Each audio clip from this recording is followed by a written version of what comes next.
fellas that I don't know quite as well, I had more prepared questions, but I figured we could probably get by it, just riffing a little bit. Depends In your 27th year? Is that 27 years. Yes. I know. We didn't even think we would make it, 5 years, and then 10, and then 20. I was thinking one gig. Yeah, right. 2 gigs. Speaking of marriage license, We are kind of married. 27 years after. Talk for yourself.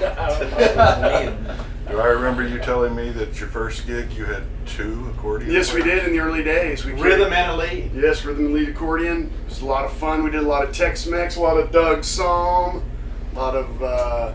We loved the Texas Tornadoes. They were huge heroes. Those guys were named Casey Moon and Charlie Peden.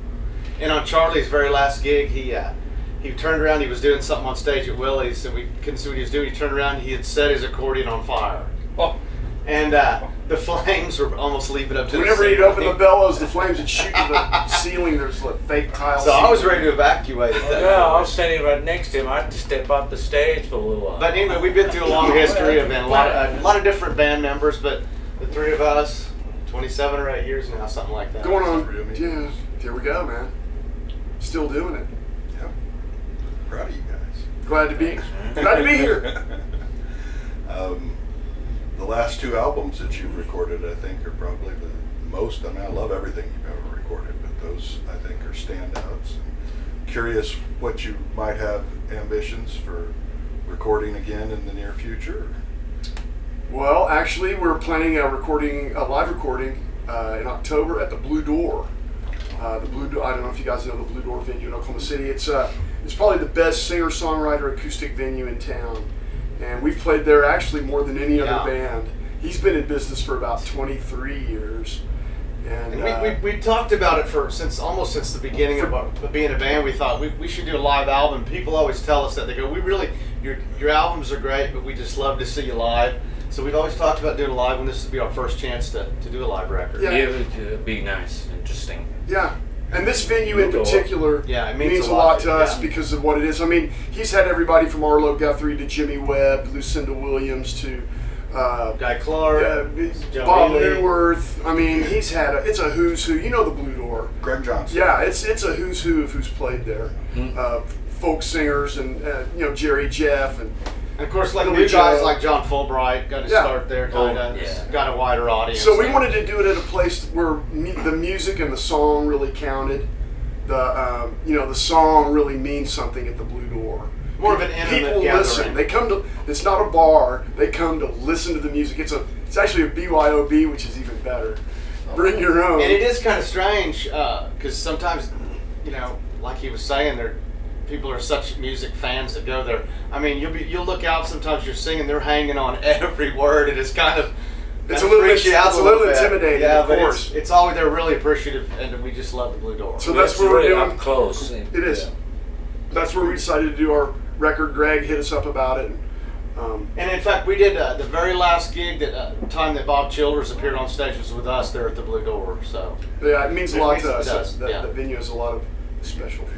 Working on whittling down the repertoire to one night and gonna knock it all out in one night, or kind of talk about doing a couple of nights, maybe yeah. acoustic and then a whole band shenanigans, and then whatever else. We're gonna really go in and try to do this right. We want to do one night with no crowd at all on a Wednesday. Then Thursday we'll have a crowd, and Friday we'll have a crowd. We want to have 3 passes at each song.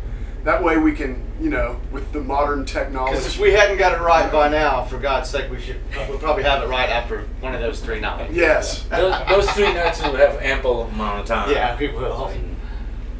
I've heard at least 2 out of the 3 of you, maybe you too, Ben, say the skipped having a career, went straight to being an influence, but you're quoting someone, aren't you? Bob Wiles That's came what I up thought. with that statement. I wasn't sure if it was Benny or And Bob. he told us that one time. We just busted out laughing. It's kind of true, but we don't mind it. We've always taken the long, slow, winding approach home. We've never been in a race to get there first, but we're still in the race, aren't we? Yeah, still there, still chugging. For us, it was never important. Chugging along. Stardom or whatever it was never important. It was more about being a link in the chain for the guys that came before us and after us. We're just kind of right in the middle. We knew all the old guys from the originators of what's called red dirt music or the red dirt scene, and we knew the newer guys that came after us. We were kind of a bridge in the middle. We're It's a lucky. good spot. And some of these Yeah, guys, going to ride. some of these guys, John mentioned, they're guys like Tom Skinner. When we first met there, we used to see him play. Chuck Dunlap had a record out, and it was like, wow, we know somebody that has their own album. Sure. We thought it was so cool because it was Chuck Dunlap. Jimmy LaFave. And Childers, and just the list goes on Jacobs. and on. The Troubadours, just keeps Well, going. they came after. Well, I mean, it just Yeah, keeps no, the going list all does the keep way going. down, Exactly. yeah. We knew all those guys, and then we kind of ran the banner with a band called Medicine Show for a while. And I'm then sure you've heard of them. Chris. I have.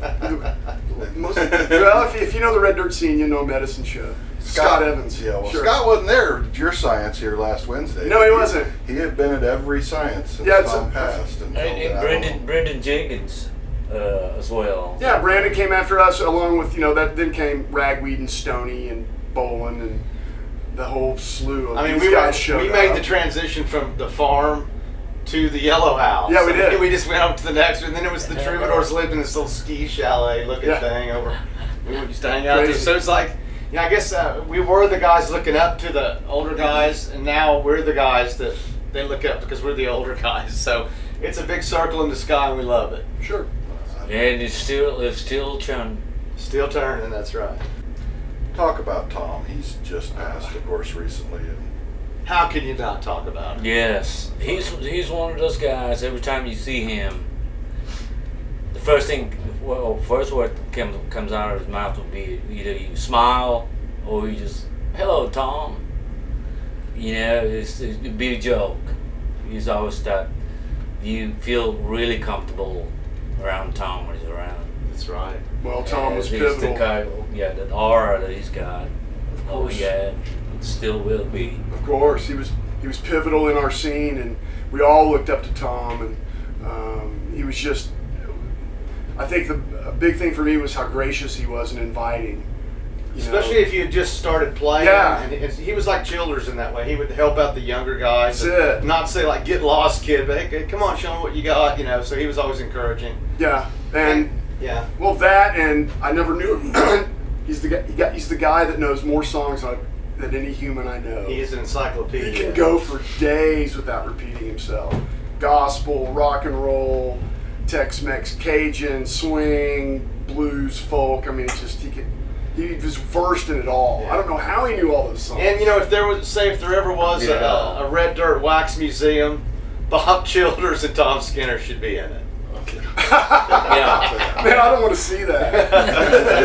I might start sobbing Yeah. and start Yeah. hugging them both. But No, but Tom will be sorely missed, but of course never forgotten. We'll do his Yeah. songs forever, just like Childers. Yeah, we'll do songs. It's the same thing with Bob. He's, every show we play, we do Bob Childers songs. He's still alive to us musically for sure. He's just we have him every night, so he's not gone either. And Tom will be the same way. I think despite people giving him a fair amount of love to his face, giving roses while he's living, I don't get the impression Tom understood how impactful he was on so many different people. I think that's a whole bunch common for people who really make a big difference. They don't often know that that's what they're doing. They're just living their life. And in fact, the people Enjoying sometimes every moment of it, yeah. sometimes the people that puff up and say, "Hey man, look at me, I'm great," they're really not all that Sure. great. But Tom was the opposite, And Childers, he would pump his own horn though, but A little more. a little more, but not Not Skinner. much. Really, hardly ever did it. He In did. fact, he would say, "Oh shucks, you don't want me up there." He was one of those kind of guys. Yeah, man. Don told me a story the other day. Don Morris, his longtime friend and our longtime bass player, that Skinner said to him. Tom said to him one night, "Man, no one wants to come out and hear me do these songs and learn about my chicken shit live." And Morris said, "Man, you don't know how blessed you are," and went off on him. It's like, People want to hear about that chicken shit They stuff. do, man. That's the exact same Yeah. thing Don told me. And besides Yeah, chicken shit, you can know grow that story. something off of it. You can. It's fertile ground. John, I think it was you that told me some time ago, Childers, that he believed his own BS. He believed it until you believed it, and then it just became And then fact. he no longer believed it. Well, no, then everyone believed it. So he kind of made his own.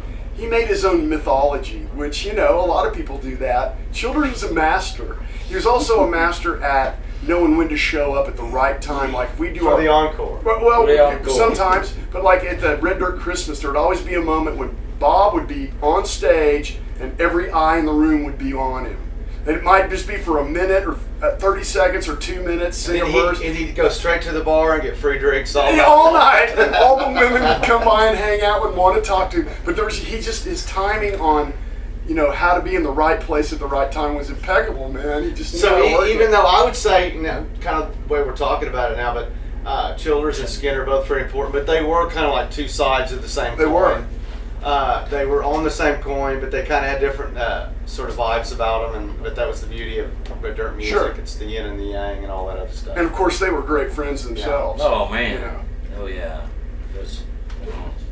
Talk about, if you would, you mentioned Chuck Dunlap a minute ago, and of course we're talking about Bob.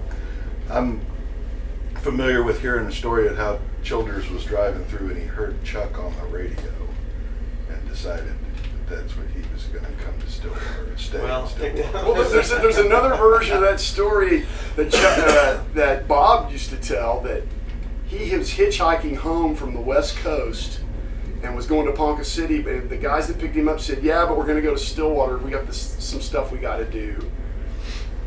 It was 1971. He went to a festival. Anyway, right? he went to a festival and ended up eating a hallucinogenic substance and was hanging out all night. And we don't endorse those kids, so don't worry about it. Well, Go ahead. at least not on camera.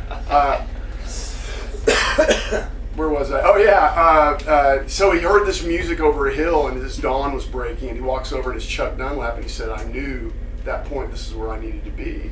And he and Chuck became fast friends, and Yeah, and like for me personally, what happened to me was when I was leaving Oklahoma City in my '72 Chevelle that I drove to college with all my meager amount of stuff in it, including an old acoustic guitar. As soon as I got near Stillwater, I was dialing around the radio and found the local station. I think it was the Spy at the time, called K-Spy. It was a great station, and here it was.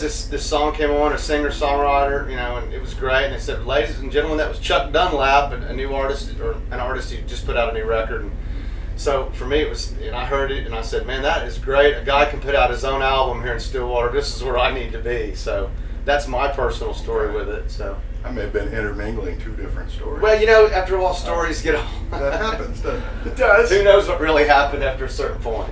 But We'll be sure to That's tell you our Yeah. mingled versions anytime. But that was just a personal, anecdote for what happened to me. And I know all of us had those kind of moments where we met one of these guys that we're talking about, and it was like, wow, my Yeah, hero. sure. And And he's- Stillwater was really Yeah. exploding musically at the time when Chuck was there. Bob, Jimmy, Jacobs, a guy named Garth came through at one point. But before then was Steve Ripley. Yeah, What Steve was it? Ripley, who was in the Tractors, the band The Tractors, and And the record label that he started back then was called Red Dirt Records. So that name has been around a while. it has. And we're glad that we're part of that scene. Maybe he just wants to be a iconoclastic or whatnot, but Buffalo Ware, Terry Ware, tell me, well, yeah, Ripley had that record label for his band, but there was a band called Red Dirt, Yes. based out of Norman, Yes. a year before We knew that. the drummer, Mike McCarty. But they only played Cardi. about 6 months worth of gigs, Mike said. They played about half a year, and it just didn't work out. But Buffalo that was it. has one of their gig posters. Oh wow! Oh, yeah. Like, There you go. He's got the proof that Sure. was first.